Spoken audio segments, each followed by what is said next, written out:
အားလုံးပဲမင်္ဂလာပါ Service Studio Channel နေပြီးတော့ကြိုဆိုလိုက်ပါရစေဒီနေ့မှာပြပြပေးသွားမယ့်ဇာတ်လမ်းတွေလေးကတော့အသက်ဆက်ဆက်ထွက်ရှိထားတဲ့ BL series လေး Last Me Universe ဆိုတဲ့ series လေးရဲ့အကြောင်းကိုပြောပြပေးသွားမှာဖြစ်ပါတယ်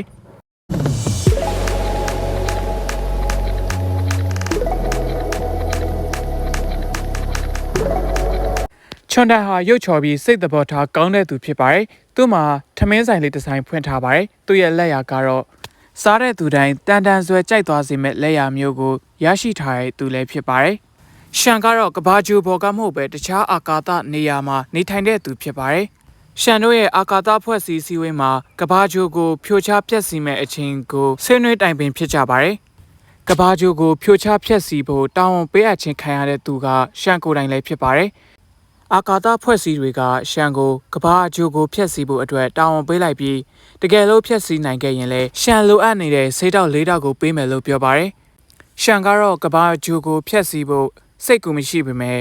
ဆေးတောက်၄တောက်ကိုစိတ်ဝင်စားတဲ့အတွက်အာကာသဖွဲ့စည်းကပေးတဲ့တာဝန်ကိုလက်ခံခဲ့ပါတယ်။ဒီလိုနဲ့ရှန်ဟာကဘာဂျိုဘော်ကိုရောက်လာခဲ့ပါတယ်။ရှန်ကအစားမတ်တဲ့သူမို့ကဘာဂျိုဘော်ရောက်တာနဲ့အစားတောက်ဆိုင်တွေကိုဝင်စားပါတယ်။ဝင်စားတဲ့ဆိုင်တွေမှာလည်းအစားတောက်ခမပေးတဲ့အတွက်ရှန်ဟာဆိုင်းပိုင်ရှိတွေနဲ့အမြဲတမ်းပြဿနာဖြစ်လာခဲ့ပါတယ်။နောက်ဆုံးမှာတော့ရှန်ဟာချွန်တန်ပိုင်ဆိုင်တဲ့စားတောက်ဆိုင်လေးကိုရောက်လာခဲ့ပါတယ်။ရှန်ဟာချွန်တန်ရဲ့အစားတောက်တွေကိုမြည်ဆန်းကြည့်ခဲ့ပါတယ်။ချွန်တန်ရဲ့အစားအစာတွေကရှာပေါ်မှာဆွဲစီတဲ့အစားအစာတွေဖြစ်တဲ့အပြင်သူလုံးဝလိုချင်တောင်းတနေတဲ့အရာသာမျိုးကိုပေးစွမ်းနိုင်တဲ့အတွက်ရှန်ဟာချွန်တန်ရဲ့လက်ရာကိုအရန်ကြိုက်တွေ့သွားပြီးနေ့တိုင်းစားကျင်နေမိပါတော့တယ်။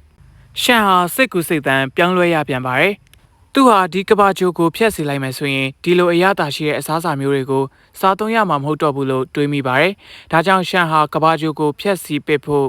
ဝန်လေးနေရပြန်ပါတယ်။ရှန်ဟာချွန်တန်ဆိုင်မှာလဲထုံးစံအတိုင်းစားသောက်ဖို့မပေးဘဲပြန်ထွက်လာတာကြောင့်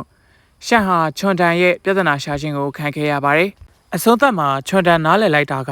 ရှန်ဟာအလုလက်မဲ့ဖြစ်နေပြီးစားဖို့တောက်ဖို့ပိုက်ဆံမရှိပဲဖြစ်နေတယ်လို့ထင်သွားခဲ့ပါတယ်။ရှန်ကလည်းချွန်တန်ရဲ့လက်ရာကိုနေတိုင်းစားခြင်းတဲ့အတွက်ချွန်တန်စီမှာအလုပ်လုပ်ဖို့ခွင့်တောင်းခဲ့ပါတယ်။နောက်ဆုံးမှာတော့စိတ်သဘောထားပြီးွားတဲ့လူချော်လေးချွန်တန်ဟာ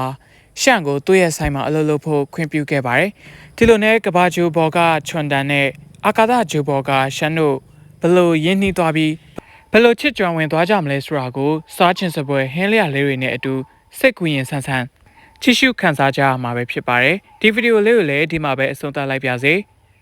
ကျွန်တော်ရဲ့ channel လေးကတော့ထိုင်းဇာတ်လမ်းတွဲလေးတွေရဲ့အကြောင်းတွေကိုတင်ဆက်ပေးနေတဲ့ channel လေးတစ်ခုဖြစ်တာကြောင့် subscribe လေးနှိပ်သွားပေးပြီးတော့ like and share လေးလုပ်သွားပေးကြပါဦးနော်